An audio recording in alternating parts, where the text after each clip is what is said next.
You can't wait for motivation. In fact, you'll probably never get ready. When you start doing it, that's when you'll feel ready. You don't feel ready to do stuff. You do stuff to feel ready. Write that down. Put it on a sticker. Quote by Claire. I lied. I stole it from someone. Cutiespectives is presented ad-free thanks to the support of viewers like you. Hello everyone, welcome back to Cutiespectives, sharing the perspectives of people all throughout the LGBT spectrum. I'm Jasmine Page, and today I'm welcoming another very special guest to the show, content creator ClaireSienz. Thank you so much, Claire, for joining me! Hello, I'm in like the most ruggedy setup I could ever have. Like, thanks to Jasmine, I'm putting on the outfit. Otherwise, I'd be in my hood. But I'm bringing it up for this special occasion. So. Heck yeah, cause you used to go by clairethemaid originally, right? Yeah, I was so optimistic about that name. I'm like, I'm gonna make May content. I'm like, what is May content? So that went up in flames. Well, I'm so glad that you're here. Thank you so much for being a part of this again. So let's not just start out by introducing yourself. Why don't you just tell us who you are and what you do? I go by a few names, but like on the I guess the cosplaying, cross-dressing account that I work on, I go by ClaireSienz. Again, formerly clairethemaid, but I've been cosplaying, I've been cross-dressing, I've been doing everything in between. I've been an editor for like a few people, notably Finster is one of them. I've been streaming every now and then. I've been making YouTube videos, just kind of everything in between of like content creation. And yeah, that's about it. I mean, like, it's I wear too many hats is what I'm saying right now. Yeah, and you're a dude. Don't get it twisted. I am a dude. I'm a dude. I've put like I've worn D cups. I've edited D cups on myself. I've been through it all, man. I've been a MILF. I've been a twink. I've everything in between. Yep, a dude doing all that. That's a great way to like introduce yourself and your content and stuff. Yeah, right now I don't have tits. Right now I don't have boobs. But you know, if you check out my content or my accounts, you will see them there. Two big ones, big and small actually. I got all size. I don't discriminate. So. Heck yeah! All right. So in your particular field, what is your experience with the LGBT community? I've known a good amount. Like, well, to be fair, I guess I should start off like I'm from Malaysia, and like the LGBT community here is like quite small but very friendly, very passionate. The issue is like in Malaysia, like LGBT is like kind of banned. It's kind of a taboo, really. It's not like illegal or anything. I don't think like we legalized. No, I definitely don't think gay marriage is like publicly allowed here. But of course there is actually a surprising amount of like of the LGBT community here. And they are I mean, you see them everywhere. It's not too uncommon, but again, how should I put this in a way?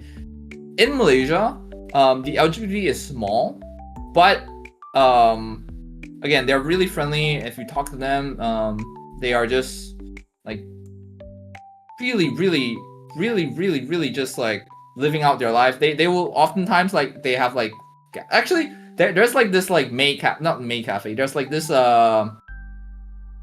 coffee shop that opens till like 3 a.m. And a lot of times, like every weekend, a lot of people who are in part of that community like actually hang out there. So again, it's a small but passionate community, is what I can say.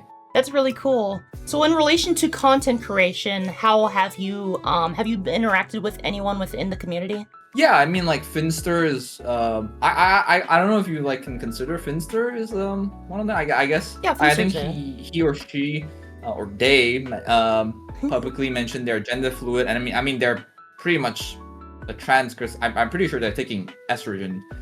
So I don't know what their official title is, because like I think like sometimes they're just like, yeah, I'm a bro, sometimes they're like I'm a girl, but I've worked for him. I've worked with, or not I've worked with, but like I've hanged out with Blondie Rocks, Yeah. I've met with Titania. I've talked to Nano. Mostly mostly international like friends, right? Because again, like in Malaysia, it's kind of hard unless like you're actively trying to seek out the community. I am very what's the word? I'm very introverted. So I don't people. I'm like an NPC. I don't look for me. Fortunately for Jasmine here, she hit me up for this thing, and I'm like, cool, I'll be there. Fortunately. Yeah, fortunately. Otherwise, I'd just be rotting playing League of Legends all day. In a way, like she kind of saved my life because I'm crazy about League of Legends. I could spend days or weeks, you know. It's like it's terrible. But I digress. Yeah, no. My experience, it's kind of cool. Honestly, the LGBT community has opened a whole new world. Again, in Malaysia, it's not as open as it is compared to the US or anywhere else really, because Malaysia is like it's Muslim, it's majority Muslim, and obviously they have their own laws about that and their own culture, which I'm not gonna go too much into, but you know, it's really an eye opener. I would say I guess you could even say it's a whole culture, right? Like people, I mean, LGBT people are still people, right? Yeah. And it's kind of cool actually, to be honest. If I'm not gonna lie, a lot of, like wild experiences, and it's insane to hear about them. In a good way. I mean, in a good way. It's insane that their stories are so cool. That's what I'm trying to say. Yeah, I know what you're saying. That's great. How do you feel that the LGBT community is represented in terms of content creation? Right. I think it's like difficult, right? Like I think like the most well known is probably Finster. And I think like Finster, even before they transitioned, was the Minecraft creator who had a good following. And the second like biggest that I know is probably Vladimir.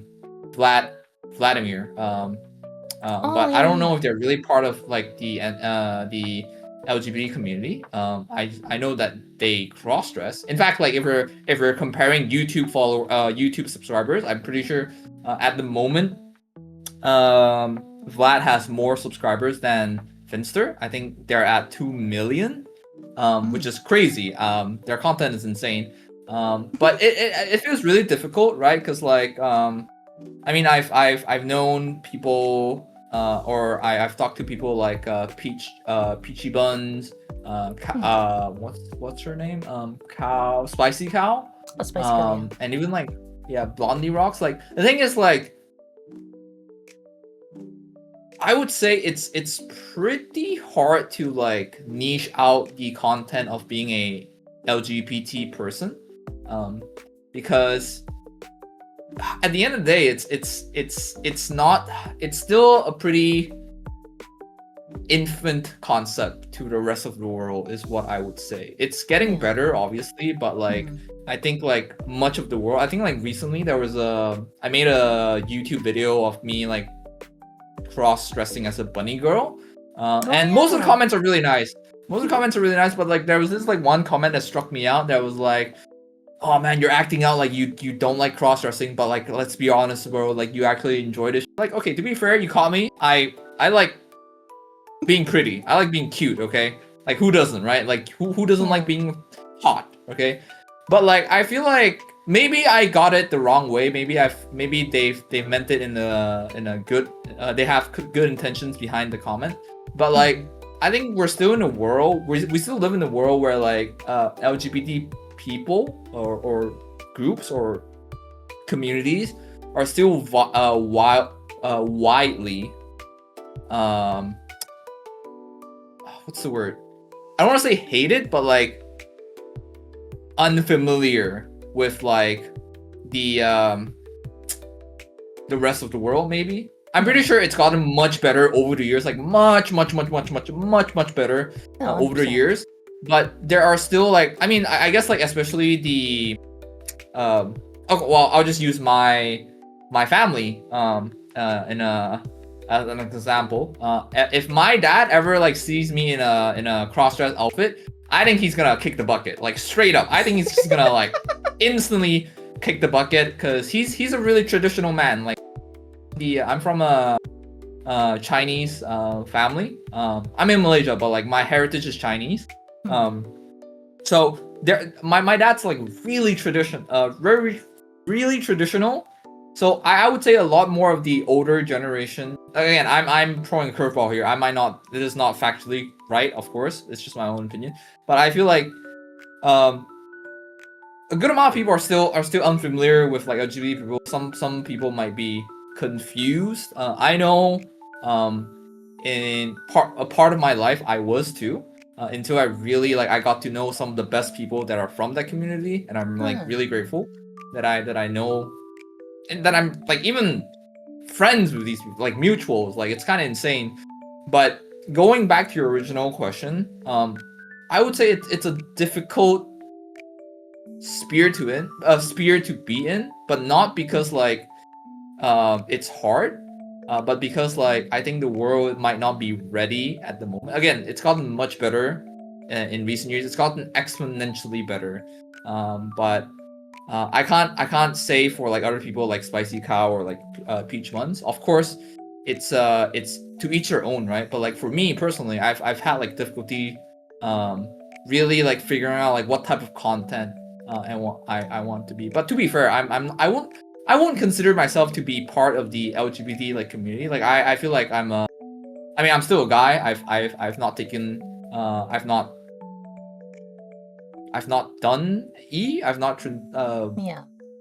you know, I've not been through that phase. I've been to a gender clinic, and I've asked about it. I've consulted about it, and they've really detailedly briefed me about the whole process. But yeah, no, like to simplify or like to summarize it, it's a difficult place to be. But there is a very passionate community behind it. Yeah. So yeah, that's I feel like I'm kind of running out of steam about the answer, but that's basically how I feel about it. No, I totally like resonate with what you're saying, especially like with the world not really being too much ready, but like it is growing in like a more positive light. I feel like just globally.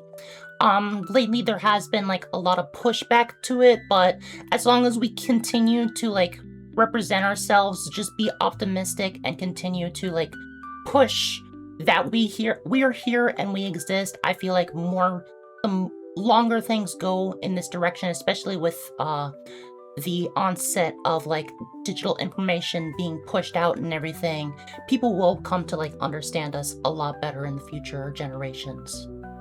But aside from that, I know you're pretty much expressed like your opinion on the community as a whole, but what about on an individual basis? Like, how do you consider people within the community separately from its whole? I mean, there's always bad apples and there's always like great people. Well, I'll use some examples, right? Because I think that's what I'm good at. Like, Yeah. Finster is a great person. I've talked to them. I've met them in real life. They're really cool. They are amazing people to hang around, and they're really chill. So I would say, I mean, them as an individual, it's great. I've talked to Peachy Buns, great person as well. I've spoken briefly to Nano and Spicy. Despite of what the terse content they're making, I mean, I understand it's the game, right?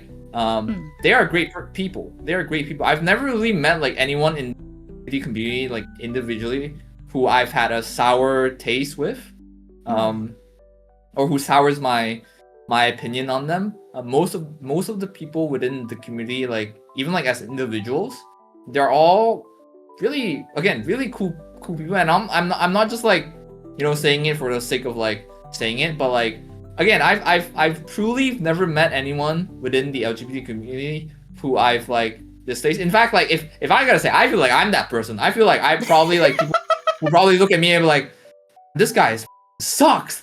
Because like again, I'm pretty doubtful about myself. I have like a Aw. huge like issue with my self confidence, but like that's what I feel like sometimes. Like that's why like I try not to like badly influence like whenever people are like, oh, like are you part of, like the I don't know, I'm just me. I don't wanna sour anything.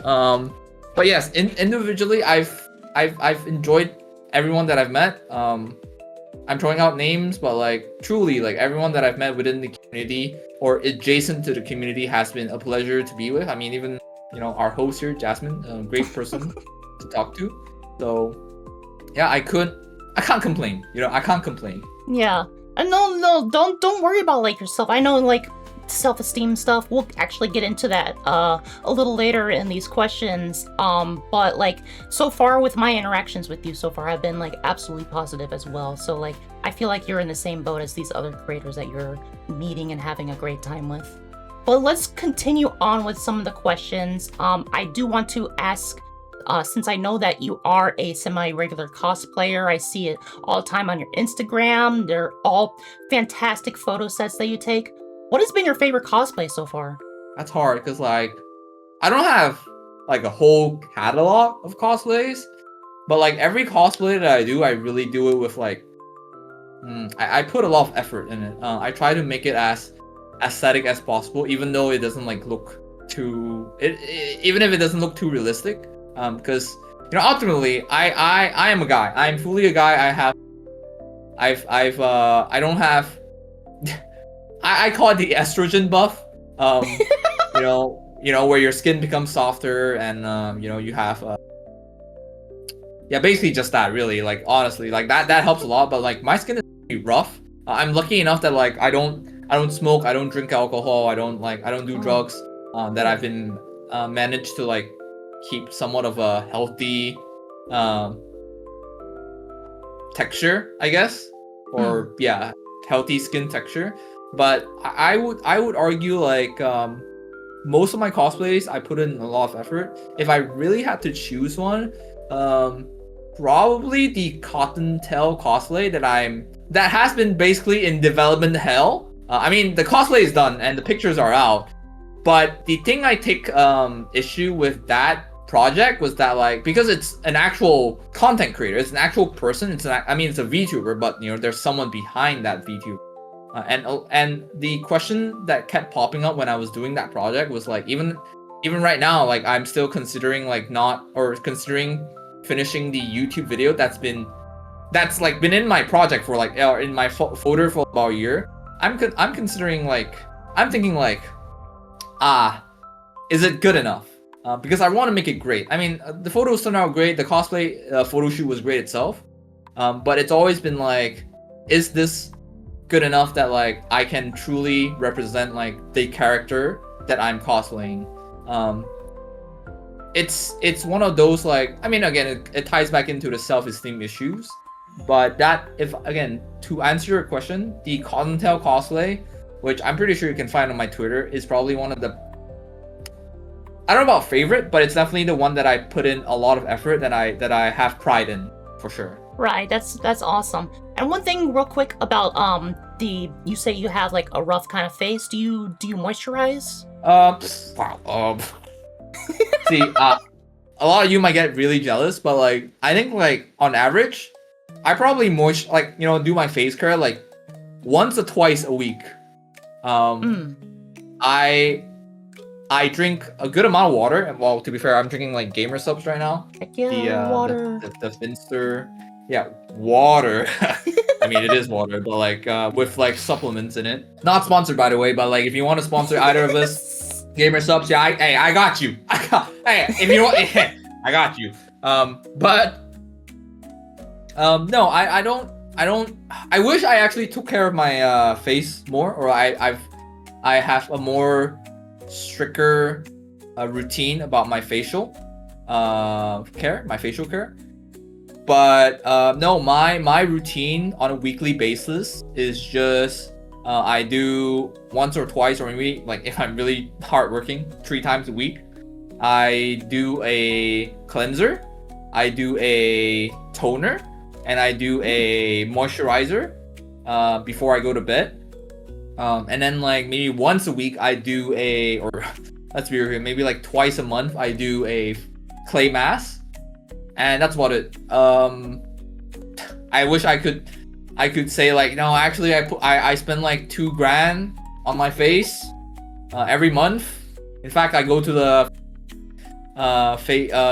beauty shops and they take like 3 hours every week for my face. No, I just don't smoke. I just don't I stay up late at night, and that's probably why I have like huge eye bags. If you can see it, it's kind of there. But yeah, no, my face care is kind of poor.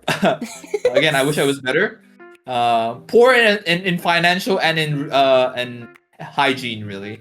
But it's this is what I have. This is my al natural face. Yeah, well that what you do already is like already like fantastic, but like just like a pro tip for anyone out there who wants to like get into like face care, just moisturizing like every day like helps out substantially, because like I kind of had like a rough face too, and my face has softened up substantially since I started using daily moisturizer. But let's get back into like the questions real quick. You often attend conventions, meeting up with various individuals within their distinct community. What drives you to attend such events? Well, if I'm gonna be honest, Jasmine, I'm a weeb. I like anime. I like seeing cosplays that are nice. So I go to a lot of like cosplay conventions, anime conventions, really. I've been to TwitchCon, because I don't think you can consider TwitchCon as a anime / cosplay con. It's more like, I mean, it's TwitchCon, right? It's I would say it's in its own category. But I feel like I just like meeting people. I like just building connections with a lot of people. A lot of people that I would probably have never met if I never been to those conventions are right now one of my, I guess, like closer friends. In fact, it's kind of weird because you would think like, oh, you know, do you talk to your high school? I've never talked to my high school. I've reached out, but they never got back to me. Maybe it's me. Maybe I'm the problem. I've never talked.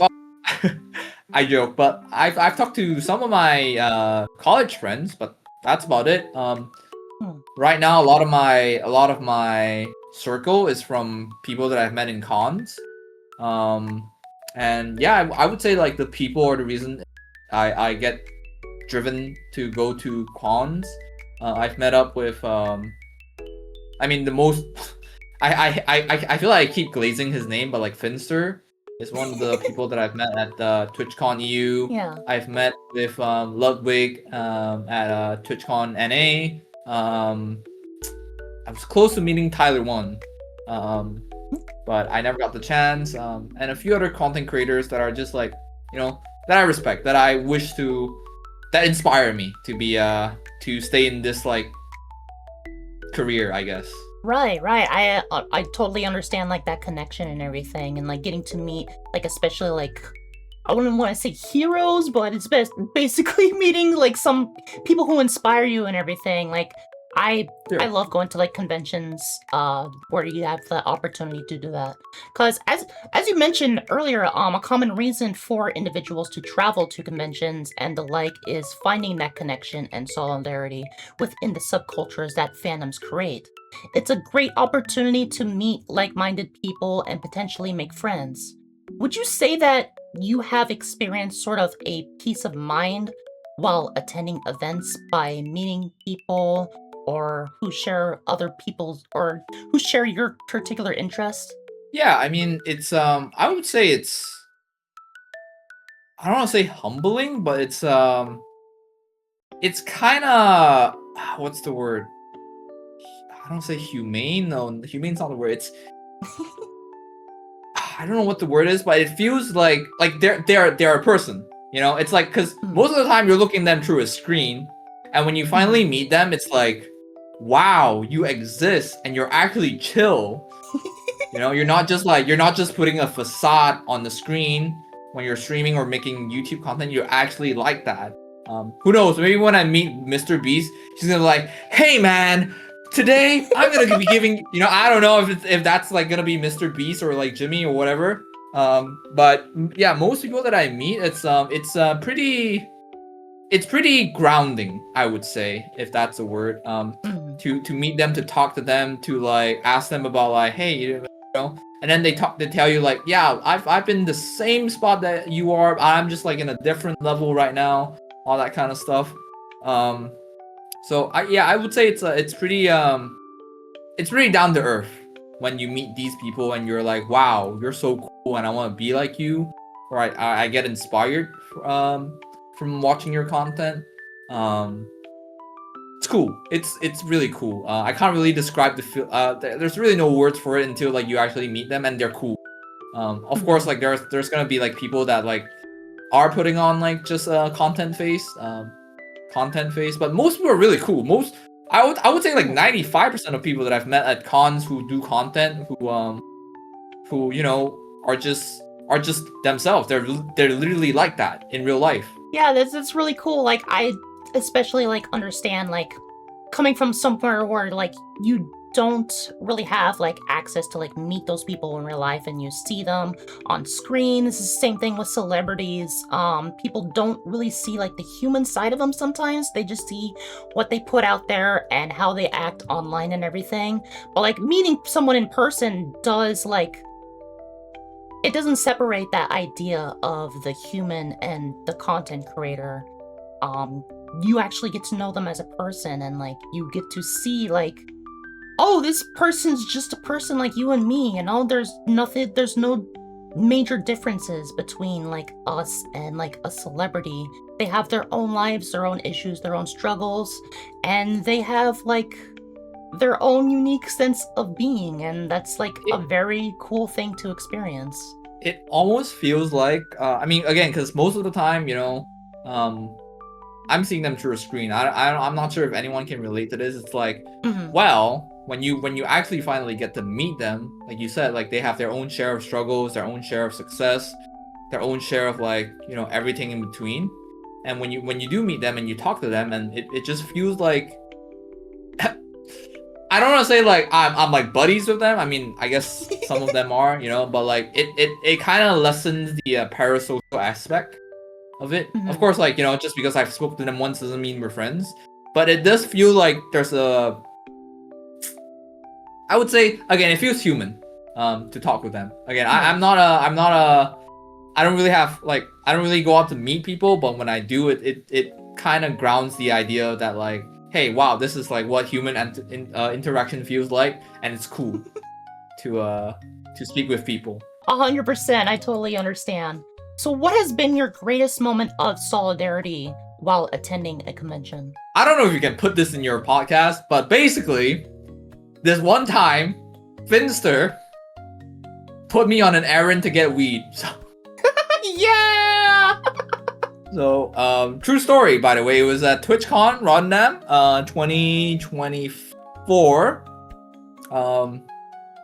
Yeah, they were like, "Yo, I'm like kind of sick right now, but it would be really cool if you could, you know, get this errand done. I need like this like type of weed from like across town." I'm like, "Sure, man, no problem." So. Yeah, that's one of the greatest experiences to get to be an errand boy, basically, for a big content creator. That's fun. You got some flour for a flower. Yeah, basically, honestly. Aside from that, like, I mean, most of the time, like the best thing about like meeting people is just like getting to know their experiences, and like again sharing it, them sharing it with you is like invaluable knowledge, is what I would say.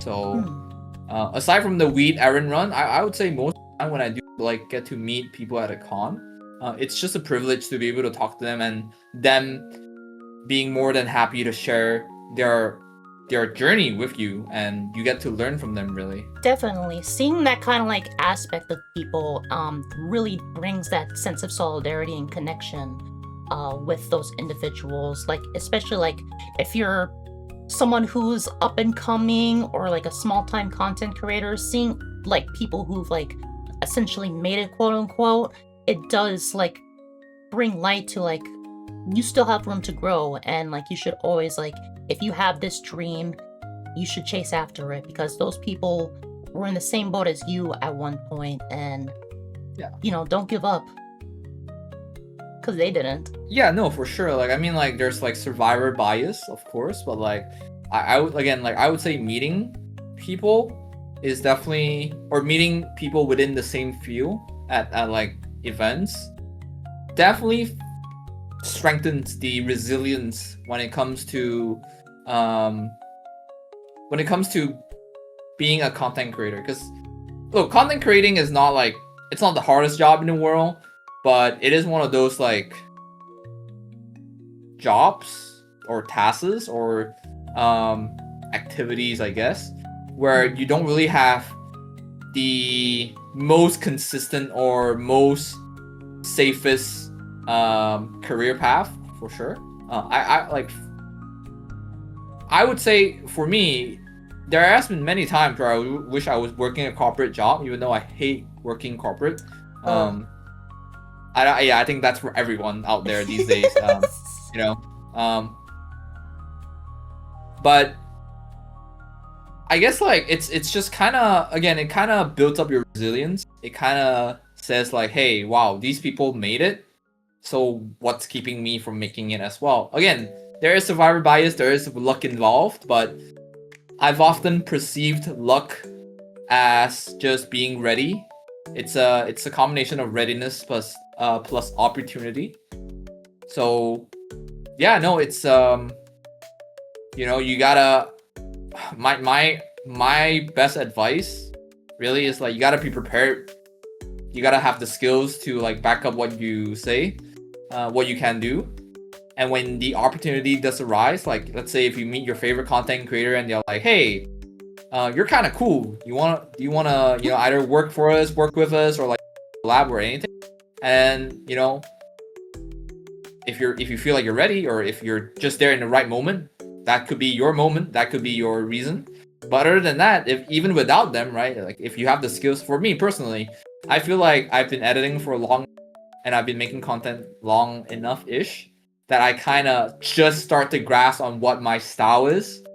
And that took like way longer, like 2-3 years, maybe even 4 years to really understand where my style is. Because again, I used to be clairethemaid. I used to do a lot more like stress content, but these days it's much more general, much more dry humor, really. I still enjoy cross dress, of course.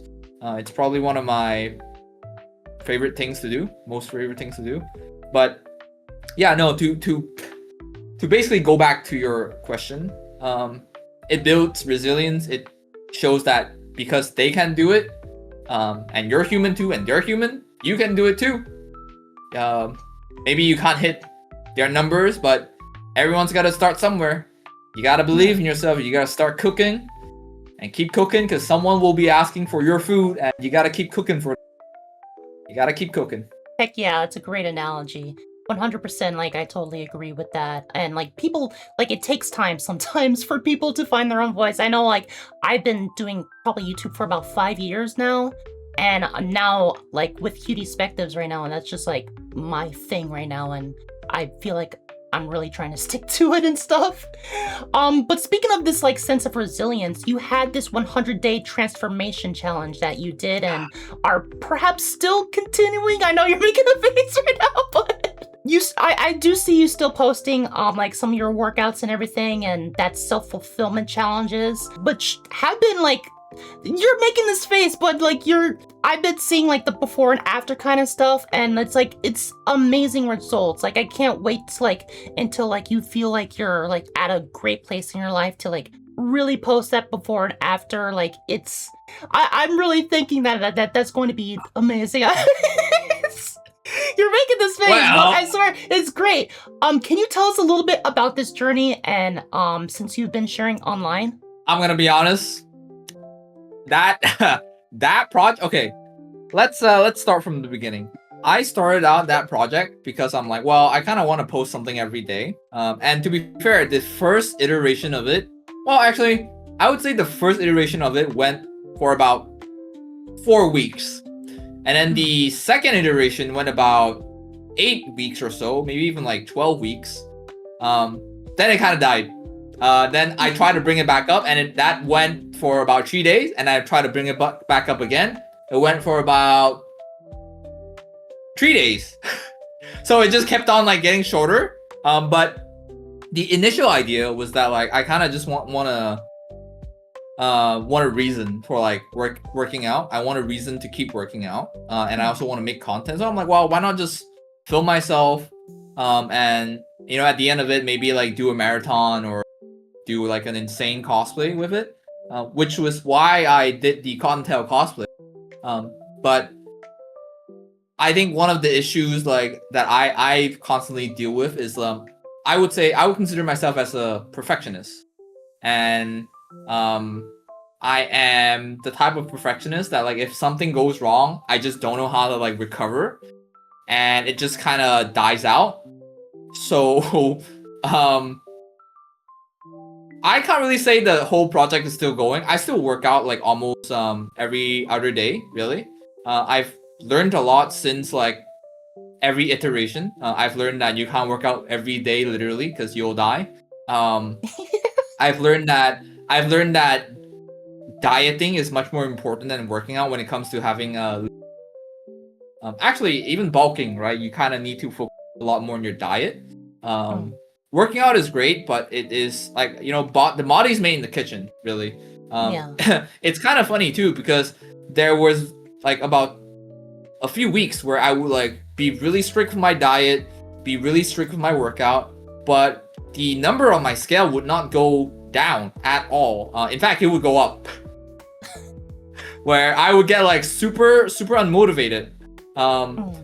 But there was weeks where I was just eating I was just eating junk food, and anything I want, I was eating like, I think like fried rice, I was eating like chips, I was drinking kind of like sodas and this and that, and I didn't even work out. I was just eating once a day, and I lost weight. So to summarize, calorie deficit is insane when it's like done properly, because that's what I'm kind of doing right now. I'm just like eating lesser than my body requires, so I'm just like slowly losing weight, and I'm just building some muscle to like not look like a gremlin when I'm you know, at the end of the journey. But yes, basically the whole idea of this entire like workout project was that I wanted to post content.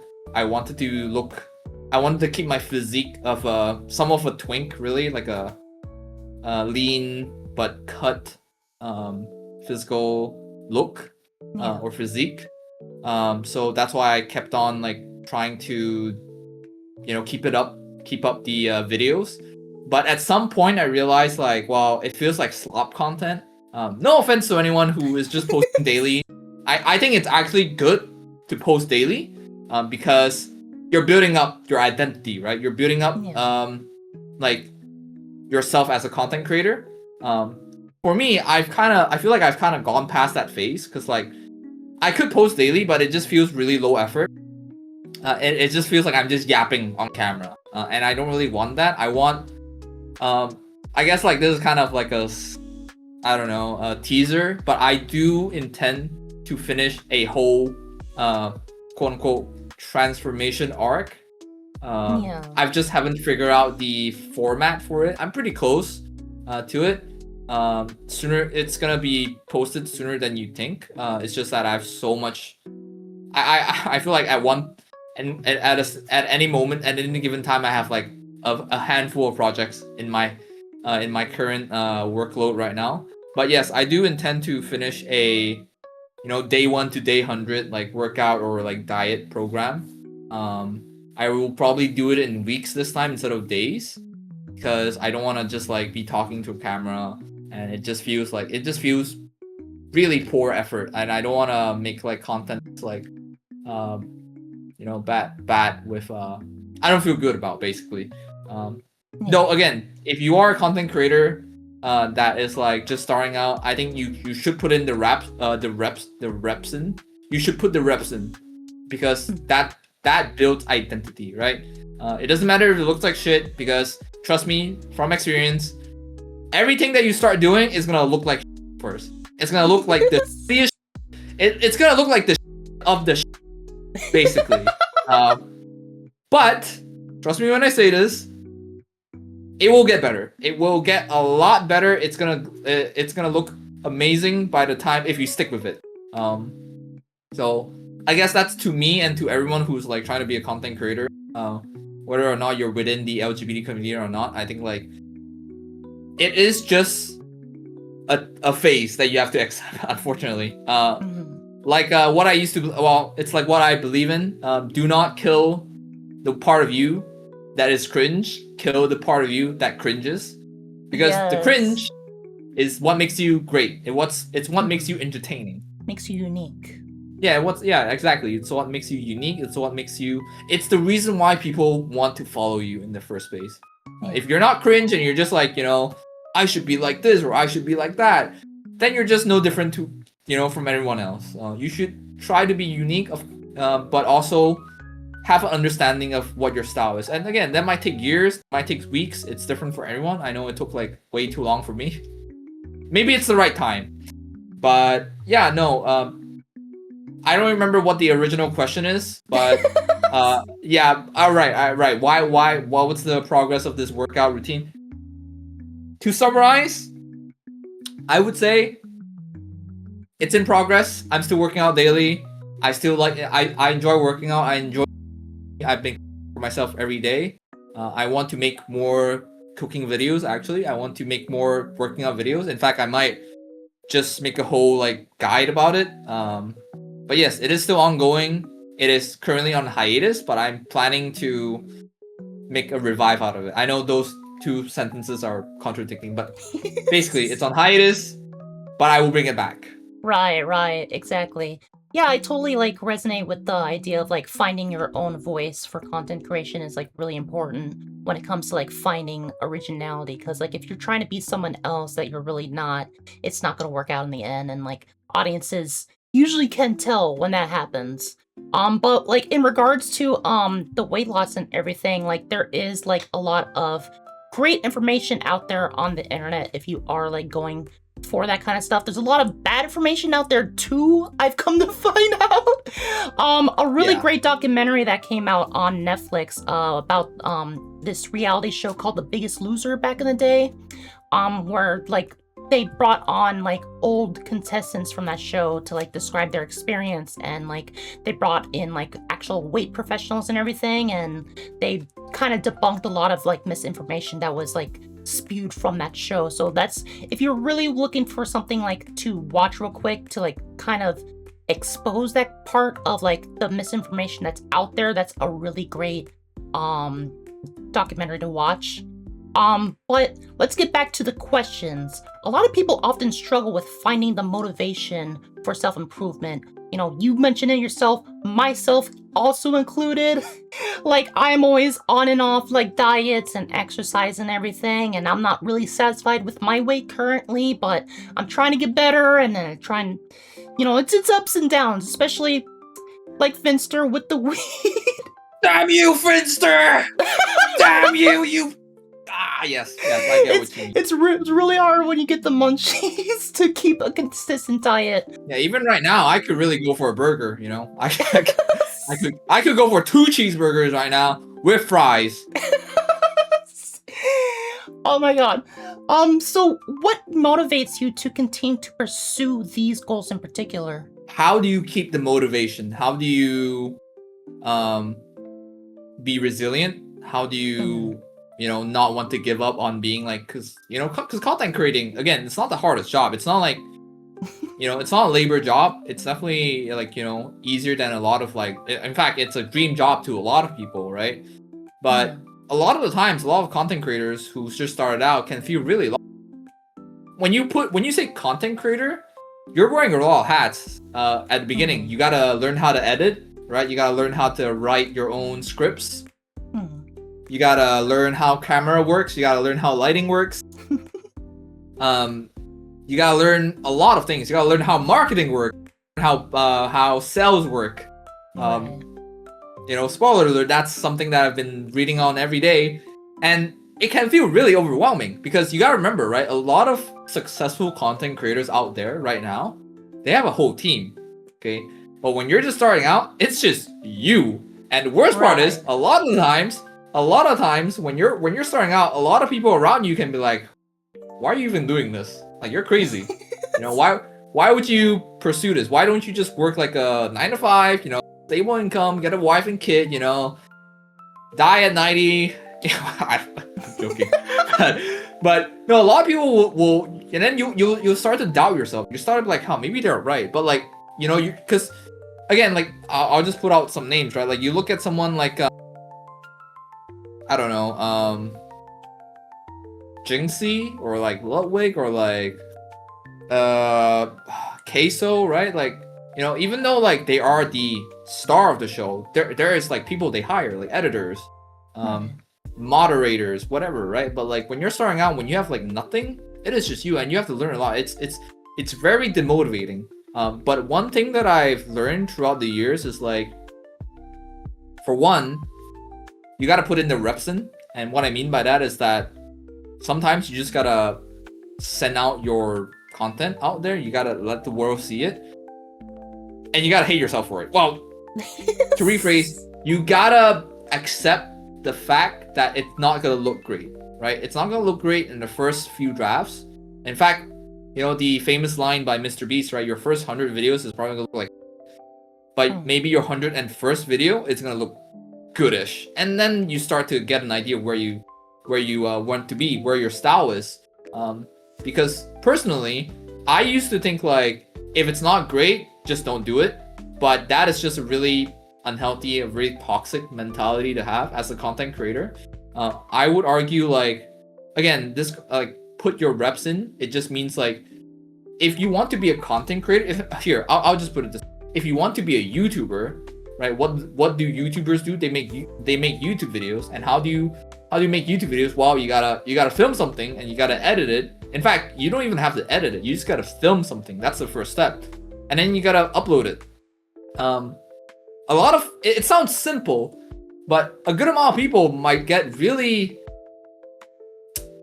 fearful of it. I guess they might not have the confidence because, again, I had my phases where like, I make a video, I have an idea of a video, I kind of film it, I look at it, I'm like, wow, this looks like hot, and I just throw it out. But that's really bad.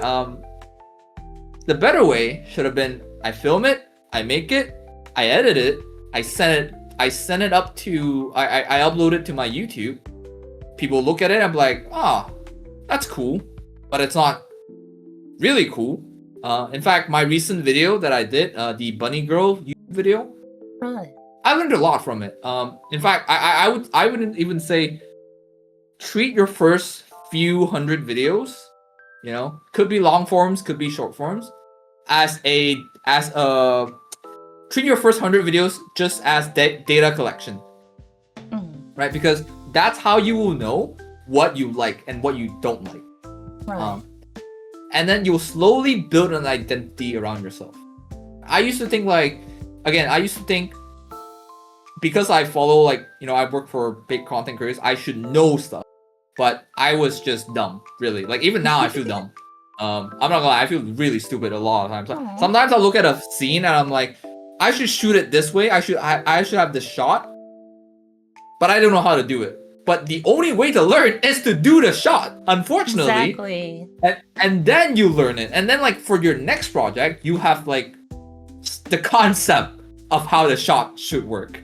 Right. But to basically summarize, in order to like keep up the motivation, you don't really wait until the motivation comes to you. You kind of have to just like do it, and then you get motivated to do more. Like most people, I also have an issue when I have to do a video, be it for my clients or for myself. I'll have that voice in my head that says, I don't know, man. You don't feel like doing it. It's probably not gonna look like it's no one's gonna like it. In fact, they'll probably hate you. But you just gotta do it, and once you start doing it, everything just makes sense.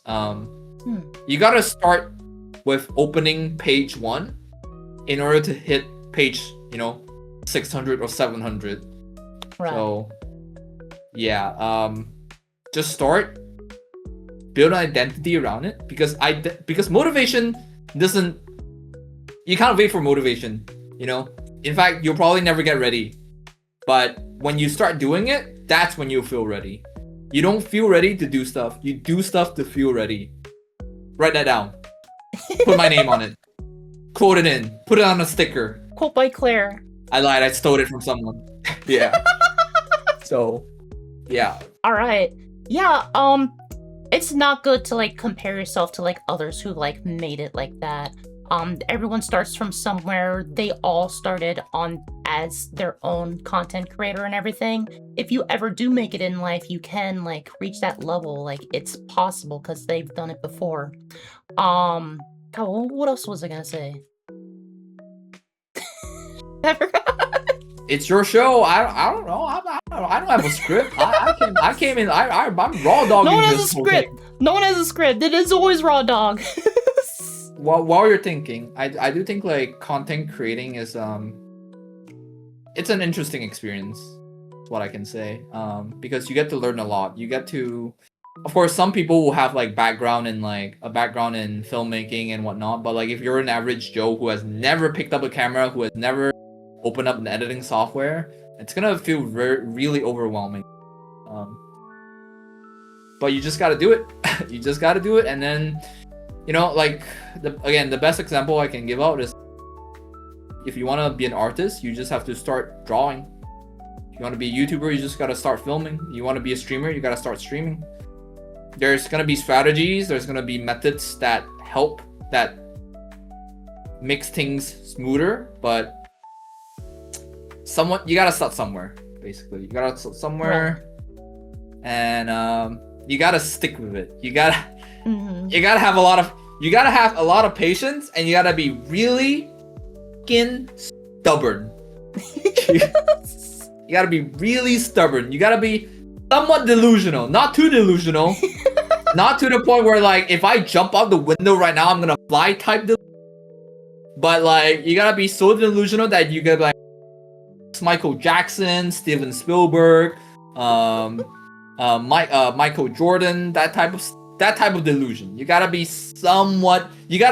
realistically delusional, not unrealistically delusional. Realistically delusional. That is an interesting term. Well, yeah, what I was trying to say earlier was, especially with how you mentioned like the first 100 videos are probably going to be bad. Don't fear that sense of failure that you might, that might creep up in your head. Just do it. Just do it. Just like Nike says, just do it. Like you gotta start somewhere. You gotta put your stuff out there. Like, do not fear failure, because fear's not gonna get you anywhere. I mean, look at me right now. I used to care so much more about how I looked in the camera. I'm literally raw dogging my face on camera right now. No makeup. I didn't even prep my face. I didn't even I showered in the morning. I just put on a maid outfit. Like, it's different for everyone, but like, you just gotta not give a fuck about it. I recommend the book The Subtle Art of Not Giving a F by Mark Manson. It's a great book to read, but yeah, no, just don't care. Well, not don't care. You gotta care. You gotta care about what you really care. Yeah. Is what I would say. Exactly. I gotta check that book out now. Good. It's a good book. Right. Something that we haven't discussed really is that a big part of changing oneself for the better is learning to love oneself. Without this introspective work, it can be near impossible to elevate yourself towards achieving your life goals. A lot of people within the LGBT community, we spoke about this briefly before we started this interview, is like the self-esteem kind of aspect. There's a lot of people within the LGBT community who do deal with self-esteem issues, especially because like a lot of us are painted as the sense of otherness in the world. Well, what steps have you taken to imbue this sense of self-love? I beat my meat. No, I'm joking. Well, 1 second before you continue, you're lagging a little bit. Okay. I beat my meat every. No, I'm joking. Self-love has been quite a struggle for me. I think as a person, I don't think I'm a great person. I don't think I'm even a decent person. I think I'm doing what I can, right? But like, I have been through a journey, I would say, in the past couple of years, because I kind of live alone. My family's not too far. They're 2 towns away or 2 cities away. But I've been living alone for about 2 years or so. And, you know, you start to learn stuff about yourself. You start to understand yourself a bit more. But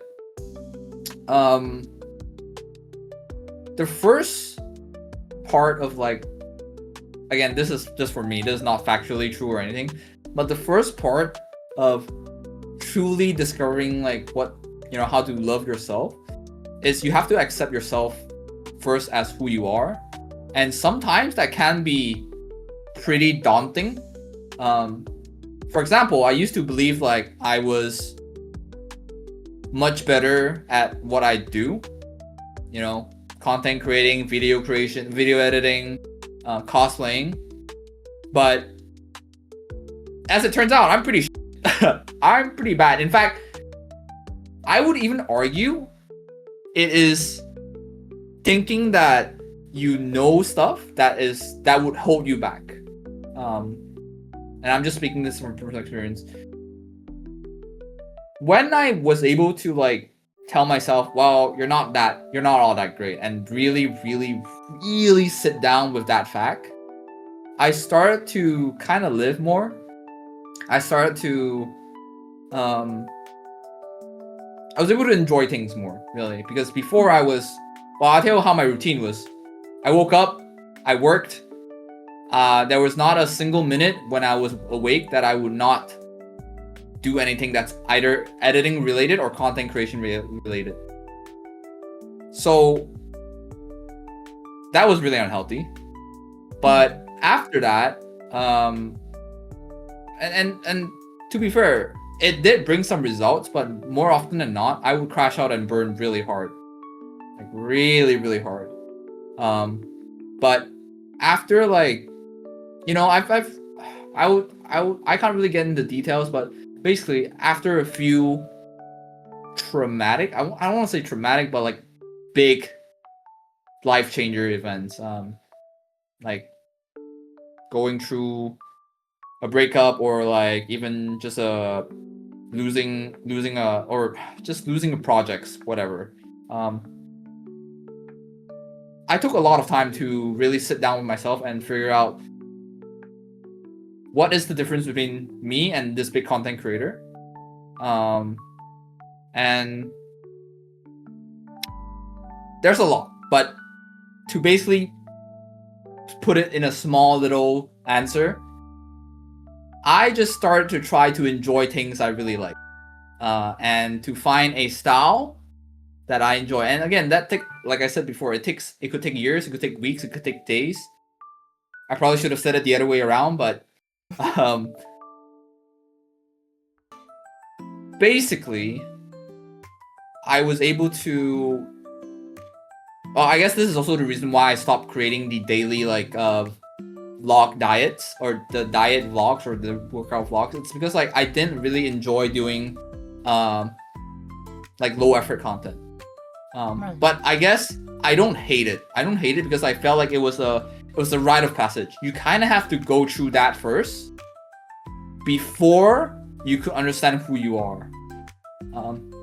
Maybe some people out there, they're lucky enough that they could really find, like, their style or their taste in art. But for me, I guess, like, I had to go through a lot of stuff. And again, I don't regret, like, I don't really hate that phase of mine. I would even argue that it's necessary to go through. But right now, I feel like I'm kind of I feel like I'm diverging the question that you're asking. But to basically answer your question, what I what I believe true self-love is to acknowledge the fact that you might not be who you think you are. Even though society might say that you're one, you might be two, and you might even be three, really. But you just gotta find out who you are. You gotta find out who you are. Give a about the only things that really matter to you, regardless of what other people say. Because at the end of the day, like, you know, you are your own life. And then just do it. Because your life is short. The world's f***ed up. And who's gonna stop me if I want to be a bunny girl? You know? Right. So, yeah, put that in a sticker, slap it on your laptop, and pay me royalties. But yeah, we're gonna print out bumper stickers for that one. oh yeah, for sure. We're gonna make the big bucks. But yes, jokes aside, self-love has been a really difficult journey for me because again, it took a while for me to really acknowledge the fact that I'm not a great person. And even more effort to really like consciously make decisions that would make future me not regret decisions that now me make. So I feel like I'm going in circles, but again, to summarize the whole thing, find out who you are, fuck up, really find out who you are, then fuck up again, really find out who you are, and then only do the things that you love, because life is short, and just do what you love, as long as it doesn't harm people, as long as it doesn't financially, as long as it doesn't put you in a dirt hole, and even if it does, okay, learn to pick yourself. Because I am a person of, I believe in self-resilience, and for me, I guess being resilient is loving yourself, right? Because what more is there? What more to self-love than loving yourself so much that you just keep picking yourself back up and doing the things that you love? Yeah, 100%. Like, it's a journey. The journey is different for a lot of people, but I feel like we actually had kind of the same, almost same kind of content creation journey. Because, like, I know a lot of the early stuff that I've been put out, it was a lot of work, and I put in a lot of effort and energy for something that I feel now is very vapid. But I don't hate any of the stuff that I did. I'm really proud of how far I come because, like, you know, I did put in that effort and energy, and I learned a lot from it. And that's the thing where I mentioned earlier, you can't be afraid of failure because everything's a learning experience. And you just gotta look at it like that. When it comes to like self-love and everything, self-discovery, self-fulfillment, like you have to like figure that stuff out for yourself. Like the journey, it's a difficult journey. It can be a difficult journey, especially if you're like within this LGBT community and you're like outside of the societal norm. It can be really difficult. There's a lot of people who spread a rhetoric of hate against people like us, but in the end, like no matter what, just be yourself and be who you are and just love yourself and love humanity, love other people. Like I feel like the only way that we can get through all the toxicity in the world and even like some of the negative things that you might feel about yourself is with love. And without that, like it can be almost powerless. Like you can't give up. Yeah, no, I completely agree. But you know what's really funny? I actually love it when I see a hater, because I'm like, I've made it. Like I've got my first hater. Holy! Oh my god! Let's go! I've made it to the other side because like if you know, if all you have is fans, right? That means like you're getting somewhere, but like your community is kind of small, right? Because all you get is fans. All you get is people who love you. But if once you get to the haters, you're in the big leagues. You have people who watch you on stream. Hey, you're on the way up. You're on the way up. So yeah, I would say when you get your first hater, don't be shy. Say hi to them. Say like, you're gonna make me so much money. Or eyes or whatever. I don't know. I don't know what people are into these days. But 100%. yeah, I get pretty excited when I see a hater or people who are just confused, I guess. Because like you said, like, you know, I guess like content creators who are within the LGBT sphere, or just making like niche, quote unquote, weird cringe content might have a pretty hard time at the beginning, much harder than usual, more society acceptable norms. Right. But yeah, no, like stick with it, and then you'll find your style, and then again, people will come to what you cook, and you know, eventually you will find your own community. I am still looking for mine, because to be fair, I'm kind of doing everything. I should really stick to a few things instead of cooking every single dish out there. But yes, stick to it, even if people find it weird, even if you know, you get haters, even if people tell you otherwise, because if you make it, you know, it's gonna be out of this world. You just gotta believe in yourself, and you gotta stick with it. You gotta be the one advice that really helped me, aside from doing your reps, is just, again, being delusional. I hate this. I hate the fact that it kind of works. It's not even faking it till you make it. It's literally believing that you can kind of you have the ability to do it, and then you put in the effort to do it. Because I've been through the phase of like, I can't make something like a great YouTube video. But as I kept doing it, eventually it just worked out. I can't even say like, oh, I was good at it. No, I'm pretty dumb at it. I just kept doing it. I am the type of person that I would just hit a wall until the wall bends to me. I don't know how to run around the wall. I don't know how to climb around the wall. I just need the wall to have my shape of hole, and I can just walk through it. So Yes. yeah, no, it's gonna be rough, but like most rains, you know, the rain will pass and rainbow will come wherever sunshine that bullshit.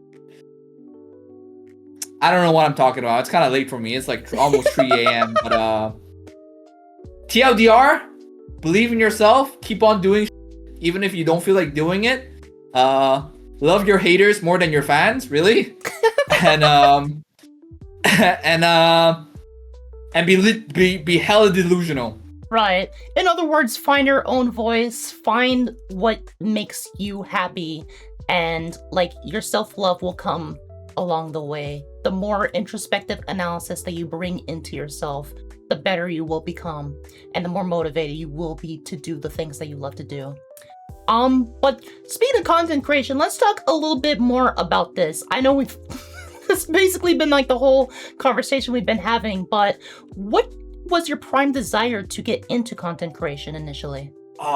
Do you wanna Give me all. Give it all to me. Give me the dirty deets and everything. Basically, I love people loving me.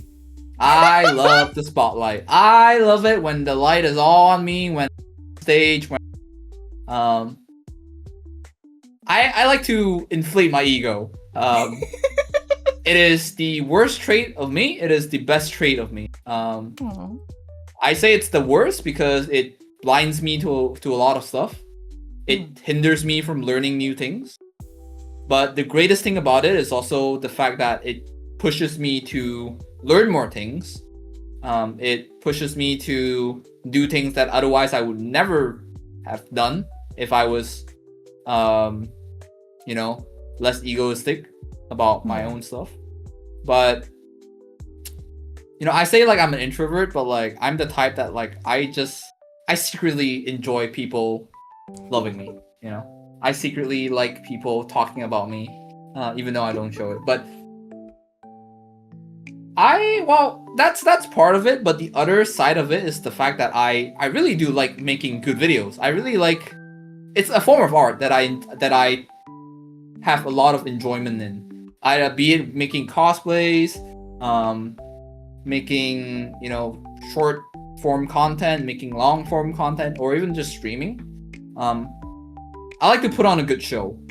I like it when people, well, laugh at me, really. I like it when people find entertainment from my cringe, from the weird things that I do, because like I said, the world's up. Who knows? We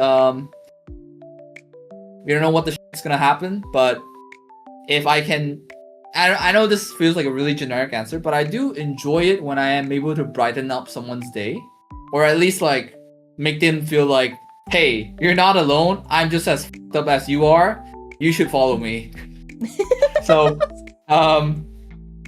yeah, TLDR, why did I start making content? Well, at first it was really, I like people loving me. Then it slowly became, I enjoy making good videos. I enjoy making art, I guess, even though I don't think I'm a, I don't think I'm one of the greats. I don't think I'm even close. But eventually I just came to love the art of it, really.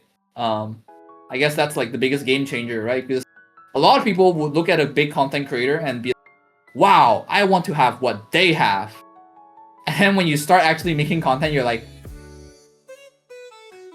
there's so much things you gotta do. Like, again, editing, all that shebang, right? All that shebang. Yeah. I'm sure our host here, our lovely host here, has been through it as well.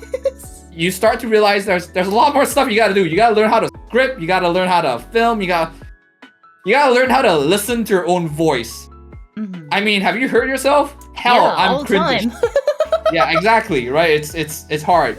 But you start to realize it's not just all rainbows and sunshines and people donating to you and all the ad sponsors. You gotta accept the bad with you gotta accept the good with the bad, right? So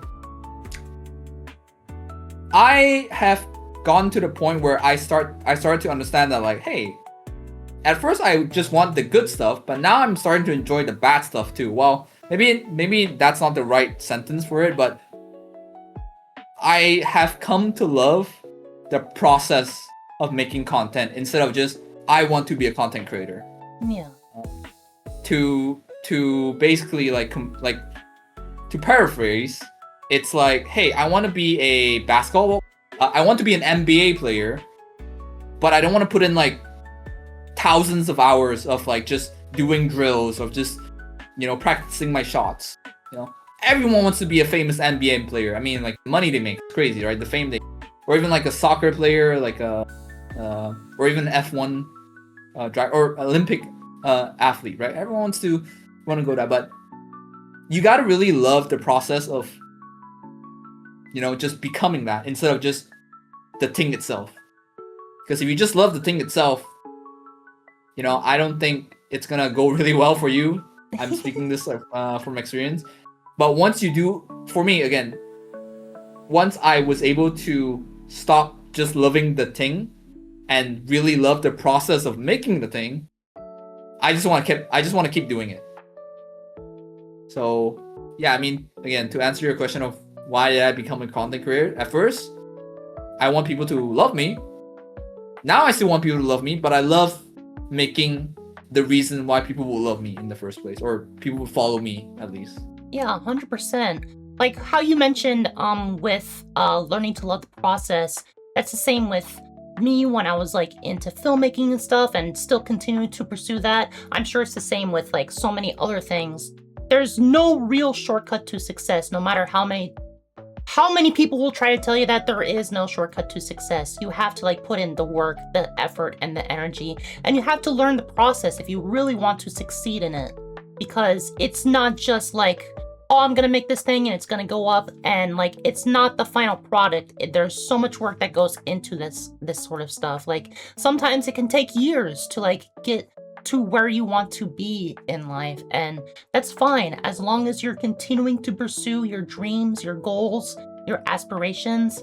And speaking of which, I know we talked earlier a lot about your recent content focusing on motivating others and yourself in, as you kind of put it in one of your posts, fixing your life. Where did the desire to motivate your audience stem from? I feel like my life is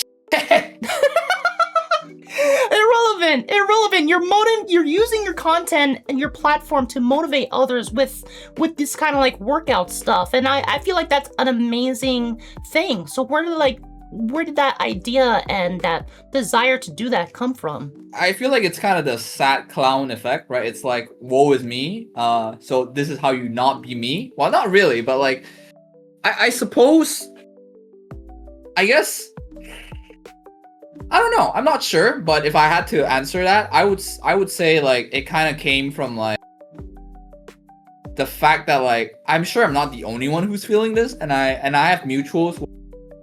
Wow, there's a lot of people feeling like this, and what I mean by this is like the feeling of being lost, the feeling of like uncertainty. I like to think as humans, we want things that are for sure. I mean, you know, evolution-wise, I'm pretty sure like that's how we were able to be the top of the food chain. We were just able to hit so many things that are right for us. But now, you know, life is so uncertain. Life is so fucked up. That it's really hard to really know what is certain. And in uncertain times like this, I suppose part of it is because, again, I want people to laugh at it, and to make a joke out of it. That's certainly what I'm doing at the moment. And take life less seriously when you can, because, you know, again, life is short, right? So for me, when I post like motivational, I don't even consider myself like motivational content, but I do get a lot of like people messaging me. It's like, hey, you're the reason I'm working out now. And I feel really bad because I'm like, holy I should get back to like them so fun working out. You know, okay, next week I'll do it. I'll do it next week because like and I gotta plan stuff, okay? Yeah. And it's already I would do it now, but it is late, and that's my excuse. That's my excuse for right now. But yes, I would say the reason why I post motivational content is because like people relate to it, and if I can help out people, I guess I should just keep doing it. And if I can make it funny, that's even better, because then people will get a laugh out of it. I won't say I'm a comedian. I think I just crack random cringe jokes every now and then. And I don't know. I guess I'm on this journey with everyone. If people want to hop on with me, great. Maybe we can learn a thing or two.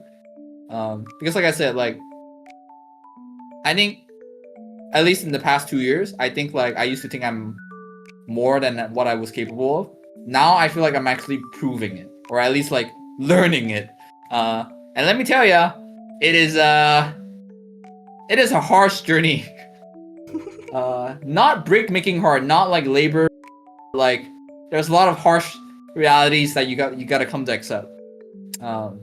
And I am hoping that I am able to inspire others, even though I don't think like it's much for me to inspire. I watched this really interesting video recently about the history of the evolution of memes, and their relation to like society, like as a collective. And back in the day, we had like this meme of like the feels guy, and everyone's like just hugging, and like it was an expression of people's like laments over like the world and everything. And now with this new generation, like doomer guy and stuff is like coming in back in the spotlight, and it's the same thing like being repeated. Like a lot of society as a collective are in this phase where like the world is like on fire literally right now, and people just have this desire to like, we just want to live, and our thoughts coming into this life are not what we were promised, and it's just upsetting. And there's a lot of people who don't think that they can do a lot, and seeing people out there like content creators who are putting in the effort and the motivation out there inspires us, because we're all in this together and we all are experiencing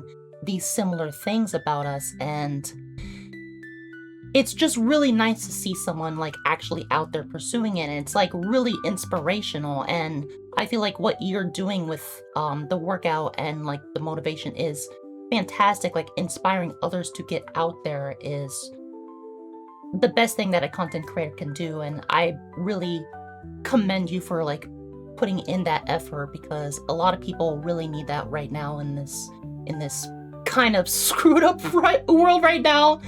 But content creators have a great ability to influence their audience, as we've been putting it. This aspect can be a mixed bag in the grand scheme of things, as there are creators who pursue this avenue for many different reasons, whether it's monetary gain, just sharing their hobbies, or etc. However, some of these individuals use their creation to uplift others, such as yourself with this motivation. How common do you think creators utilize their platform to spark positivity? I'm gonna be honest with you. Every time someone says like, "Wow, you're so inspiring, you're so positive," you know, you like lift my spirits up or whatever. You motivate me, and I'm like, really? Me? I'm the person that motivates you? Like, look, you have to like, you can't like denounce anyone else's like opinions of that. If you're the reason or they find inspiration and positivity, like that's a great thing. Like you're actually making a positive change and difference in their lives. And like, you probably don't see it because you just read the words on the screen. They're just comments and everything. But like, really, like there's content creators who they're just playing video games. And like they're changing people's lives because like there's someone like expressing this sort of positivity, and that it sometimes means the world to some individuals. No, that definitely. I'm just shocked because I feel like I'm a piece of shit. You're really not, Claire. I feel like you're an amazing human being after this conversation. Like you've been going through like the struggle and everything, and like you've been keeping it as positive as it can be. Just like continuing to pursue like your dreams and motivation is just like, it is inspiring, and that's like, it's even inspiring me right now to do something, because I haven't really been doing anything aside from cutiespectives, honestly. Let me rephrase, okay? When people come to me or like, you know, go to my DMs and be like, "Wow, you're the reason why like I work out," or like, you know, I do this, I could pursue you know, cross-dressing or cosplaying. I'm just like, I don't know, man. Like I feel like there's like much better content creators out there that you possibly follow. But of course, I don't think they're weird. I actually appreciate that. You know, showing me their, you know, or telling me that I'm the reason. But I guess it's just my low self-esteem, right? Like, I don't know. I don't really know how to feel about it aside from, I guess it's like a loop, because like I'm motivating them and they're me, so I'm like, I gotta keep my life. I guess I gotta keep working out now. So I motivate you. But fine, guys, fine. I'll do my workout tomorrow. Jeez Louise, like, can a twink get a break or anything? I mean, just move at your own pace. Like, you don't really need to like go the extra mile just because people are inspired. Like, people are following you, and because they resonate with like you and your content. Like, just do what you want to do. Love what you love doing. Like, don't ever like pursue something just because you think it's gonna get you like clout, or even if it's like inspiring someone out there. Like, just move at your own pace. Like, it doesn't need to be super much like into this thing, like I gotta do it immediately. Just take that week that you wanted to take. No, I gotta do it, because if I don't do it tomorrow, I'm never doing it. So I'm doing it. All right, we broke Claire, guys. We did it. It's kind of like going back to what I said, right? I gotta just do it and then like it and then like learn from it. Then we'll be fine. But it is. I guess in a way, it goes back to the whole like, you know, solidarity thing, right? It is kind of grounding, or like humbling that people do think of me as a reason why they work out or like better themselves. And yeah, no, I appreciate it. I can only show my gratitude really to anyone that thinks of me as their motivator.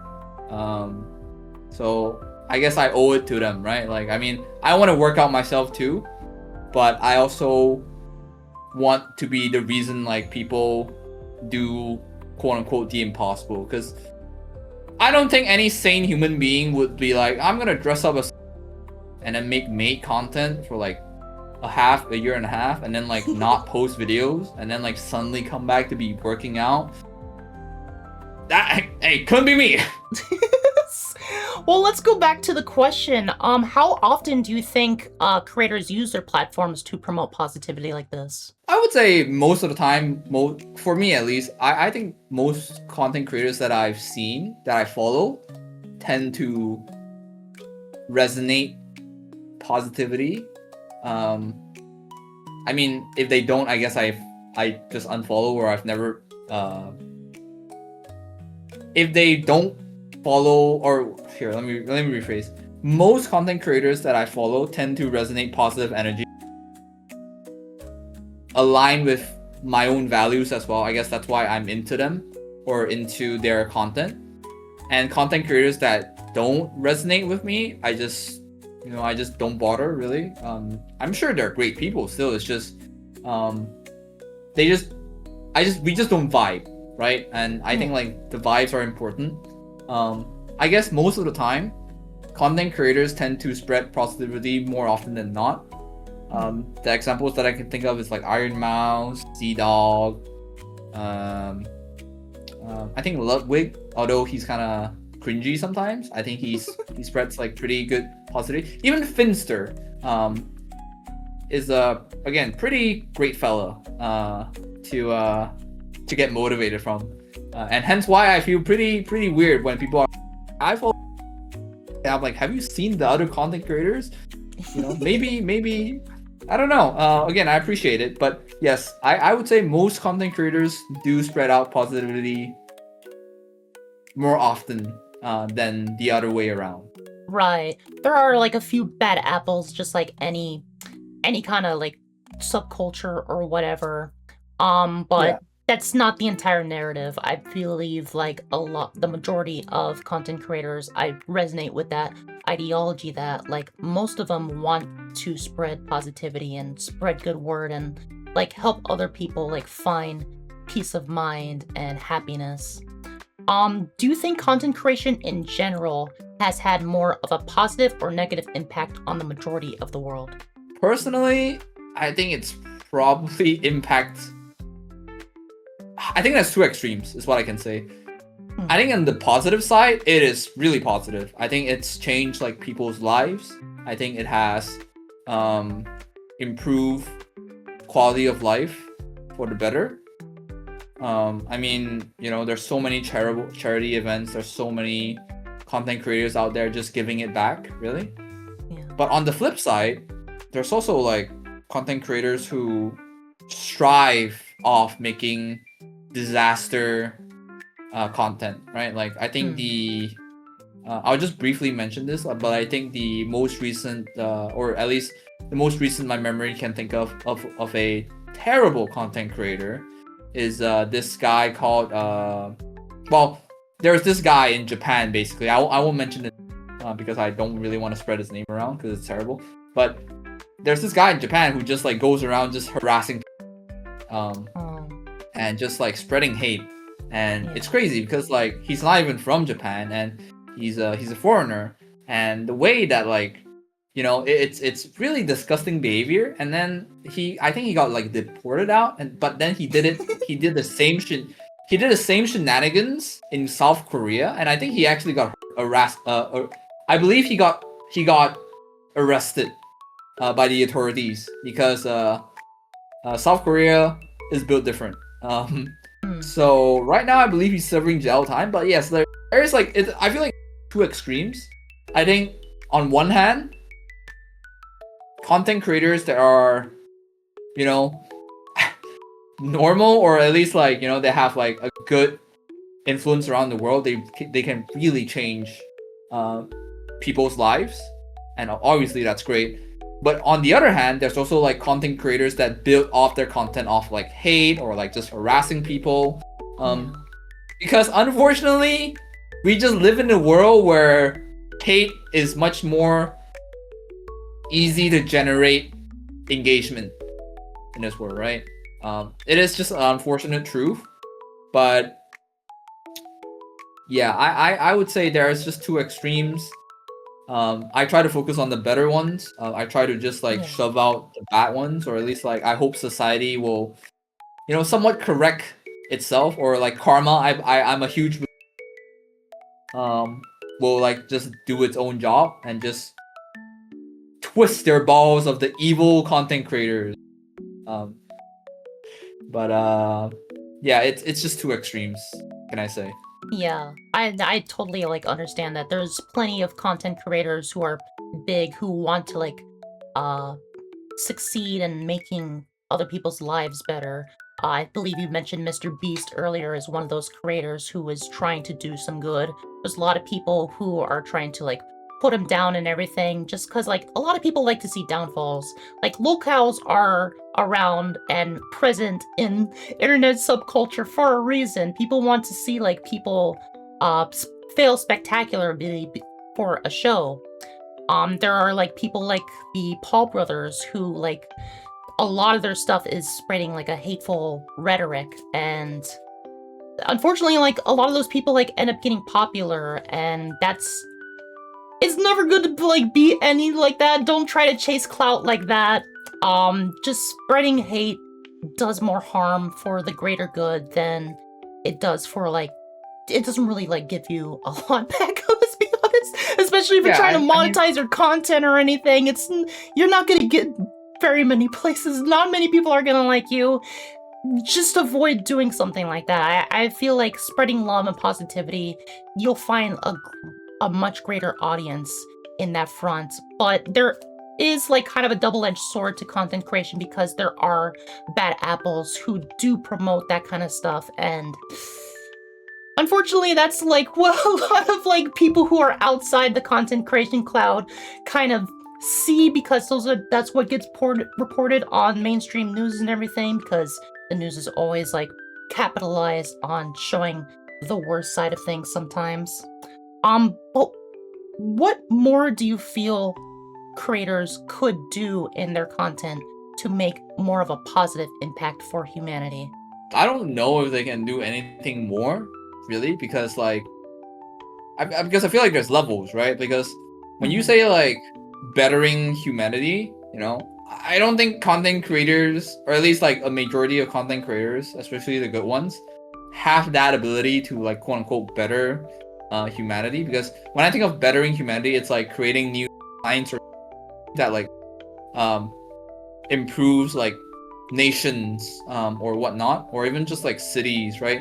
I'm sure there are content creators, again, like doing charity. There are content creators who spread the word about sponsors that are actually trying to make technology that change the world. But realistically, I feel like the only thing content creators can do to impact the world in a positive light even more is just I don't know. Again, most of them are, I would say most content creators are just entertainers, right? I think that's why we watch content creators, because they're entertaining. But at the same time, like the only thing I think they can do aside from entertaining is just I don't know, build a community, and then make people feel like they're in a place where they belong, I suppose. Because I feel like as humans, we want to find our own community, right? I believe we all want to have a sense of belonging in a place. So again, basically to answer your question, there's not much content creators can do per se to change the world aside from what they're already doing. Because again, changing the world takes a lot of effort and resources. Yeah. But I've heard many stories where like doctors or doctors or like army people or even like, you know, high stress environments jobs, their only source of comfort is going back home and opening up their favorite streamer and watching their streams. So in a way, I feel like content creators are kind of jesters. We are what keeps the balance of like people who might go insane at any moment. We are keeping them sane, perhaps. I guess that's one way to look at it. So I don't know, keep on gesturing, I guess. Dance monkey dance is what I would say we are good at, or content creators are good at, I suppose. I would have to like disagree with some of the things that you said. I believe like content creators do have the power to make a huge positive impact on humanity. Obviously, there is the aspect where we are bringing light and entertainment to some individuals. There are a lot of things like donating to charity, spreading positivity. Little baby steps can really make a huge impact on society as a whole. If we do focus on like the good and spreading like good messages and like trying our best to like help people little bits at a time, then hopefully like we inspire others to do the exact same. I want to like kind of use the analogy of Markiplier recently. He had this like huge movie and everything, and it was a great success, and it was amazing to see. He started out like just like us. He was just not doing much. He kind of failed in like getting his engineering degree, and he just became a YouTuber, started doing like funny Let's Plays and stuff, and his messages like really sparked hope in a lot of people, and now he's making his own things, and like he's getting the word out to like people to donate blood and stuff, and like a lot of people are going out and donating blood and like using like their money, like those people who have like that disposable income, to like spend it on charities and stuff to like help out. Like little bits like that are like what is like so powerful about influencers nowadays, because we have the power to make as much content as we want and frame this content in any way, shape, or form. Like if we continue to do this in a way where it's spreading positivity, like we can make a big impact. Yeah, I mean, I guess again, there's like levels, right? I guess like we separate like small content creators, mid content creators, and big content. I definitely think like there's a lot more big content creators have within their reach to do more things for the better of humanity. Whether just making like communities like healthier, or just like making people laugh, or even doing charity, or making like movies for a cause. There's a lot of things to do, of course, but like for smaller or like mid-sized content creators, I guess the only thing that, you know, for me, I guess the only, like if you're using me on how I can better humanity, I would say making more workout videos to get healthy is probably my way of bettering human lives. Hey, shocking news! Did you know if you move a lot now, you actually, when you get old, your joints your joints will get stronger. So that's my contribution to humanity. I work out so people get motivated to working out and looking healthier. Yeah, that's I'm doing my part. Have you seen that ad from? Yes, Starship Troopers. Yeah, I'm doing my part. Yeah, everyone has like their own like aspects into what they're creating, and you just gotta find your own. If you really want to make good change in the world, that's one place to start. I know for myself, like I see what's going on in the world, and I am just really unhappy. I wanted to live my life to see the next generations following me live a better life than I did growing up, because I did not have like the best childhood or anything, and I really want to see the good in humanity. And I believe that there is like the majority of people want to be good in everything, and I try to see that in every individual. And I want to see that stuff shine instead of like all the hatred and violence that are going on in the world at this very moment, actually.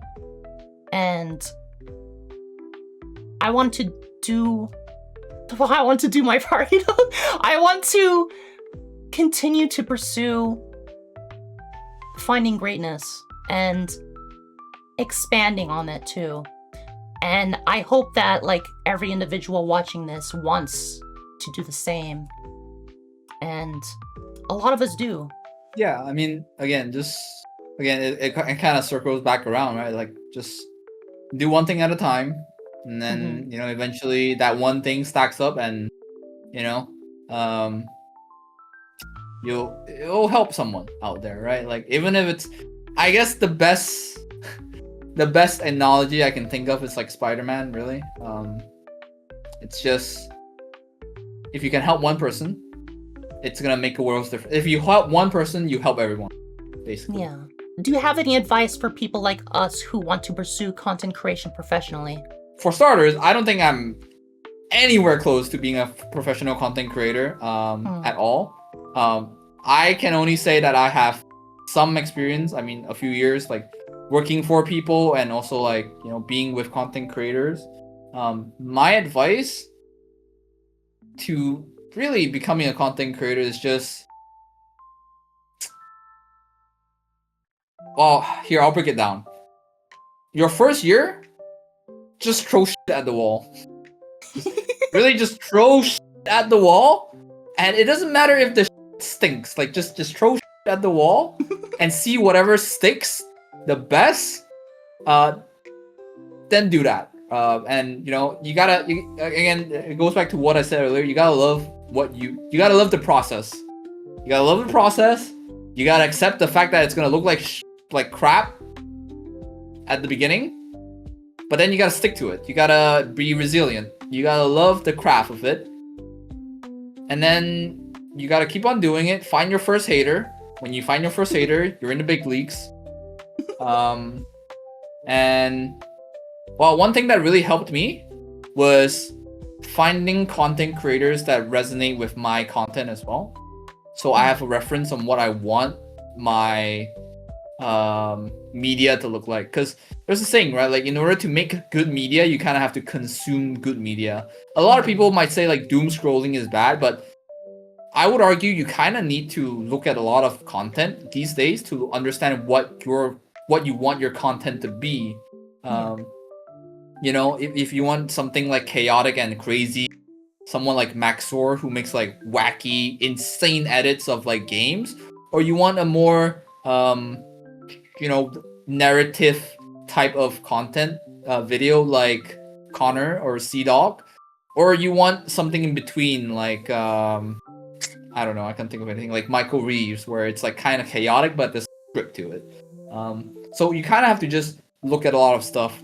And finally, I suppose it's just like, you just have to accept that there's going to be bad days.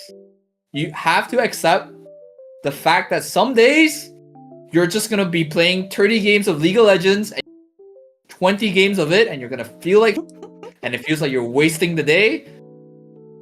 But it just happens. And then you gotta accept the fact, and then next day you get back into like actually making content. Not that I'm talking about myself. I'm talking about yeah. Basically, there are days will be bad. It's fine. It's normal. In fact, it's part of the journey. It's part of the process.